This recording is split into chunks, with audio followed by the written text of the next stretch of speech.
Hi friends, welcome to our YouTube channel. Friends, చూసుకున్నట్లయితే మనకి చాలామంది అభ్యర్థులు కూడా ఇటు మనకి టెక్నీషియన్ 1 ఆరు టెక్నీషియన్ 3కి సంబంధించినటువంటి సెకండ్ డీవీ ఎప్పుడని అడుగుతున్నారు. చెన్నైకి సంబంధించి నేను ఈ యొక్క వీడియోలో చెన్నైకి సంబంధించి మాత్రమే చెప్పడం జరుగుతుంది. చూసుకున్నట్లయితే మనకి చెన్నై యొక్క సంబంధించి సెకండ్ డీవీ అనేది మనకి ఎప్పుడు వస్తుందంటే మనకి కంపల్సరీగా అయితే ఆగస్టులో అయితే రావడానికి అయితే అవకాశం ఉంది. ఎందుకంటే ప్రజెంట్ అయితే ఫస్ట్ డీవీ యొక్క ప్రాసెస్ అయితే కంప్లీట్ అనేది కావచ్చింది. కాబట్టి మనకి ఎప్పుడైతే మనకి ఫస్ట్ డీవీ అనేది కంప్లీట్ అవుతుందో మనకి ఆల్టర్నేటివ్గా సెకండ్ డీవీ అనేది పిలవడం జరుగుతుంది.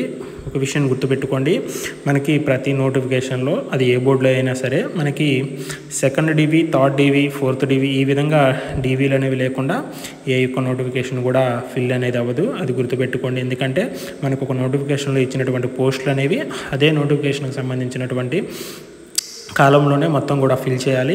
మిగిలినటువంటి పోస్టులను మళ్ళీ క్యారీ ఫార్వర్డ్ చేసి మిగతా వచ్చేటువంటి నోటిఫికేషన్లో కలపటానికైతే వీలు లేదు. కాబట్టి మనకి ఏ నోటిఫికేషన్లో ఇచ్చినటువంటి పోస్టులు ఆ యొక్క నోటిఫికేషన్లో అయితే ఫిల్ చేయాలి. కాబట్టి మనకి ప్రజెంట్ జరుగుతున్నటువంటి సిచ్యువేషన్ అంటే ప్రజెంట్ నడుగుతున్నటువంటి ఈ యొక్క నోటిఫికేషన్ యొక్క పోస్టులు అనేవి నెక్స్ట్ నోటిఫికేషన్ యొక్క స్టార్ట్ అయ్యే వరకు కూడా ప్రజెంట్ ఈ యొక్క నోటిఫికేషన్ అంటే 2025 నోటిఫికేషన్ అనేది ఫిల్ అయ్యే అంటే ఎగ్జామ్ జరిగి అది ఫిల్ అయ్యే దాకా అప్పుడు దాకా ఈ యొక్క ఫస్ట్ నోటిఫికేషన్ అంటే 2024 నోటిఫికేషన్ అయితే కంటిన్యూ అవుతుంది.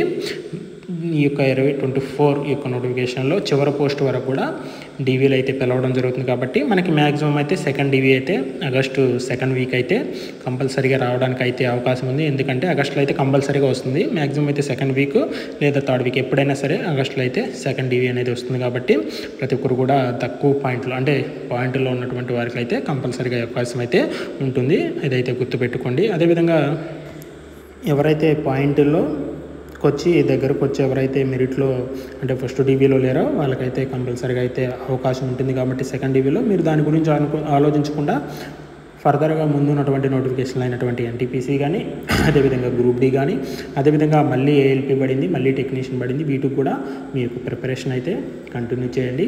మనకి సెకండ్ డీవీ వచ్చినట్లయితే ఆటోమేటిక్గా మనం వెళ్ళిపోతాం. కాబట్టి మీరు సెకండ్ డీవీ గురించి ఆలోచించకుండా ముందున్నటువంటి నోటిఫికేషన్లకు అయితే మంచిగా అయితే ప్రిపేర్ అవ్వండి. ఎలాంటి అప్డేట్ వచ్చినా మన ఛానల్ ద్వారా అందించబడుతుంది. కాబట్టి మన ఛానల్ని అయితే సబ్స్క్రైబ్ చేసుకోండి. వీడియో నచ్చినట్లయితే లైక్ చేయండి. ప్రతి ఒక్కరు కూడా ఆల్ ద బెస్ట్.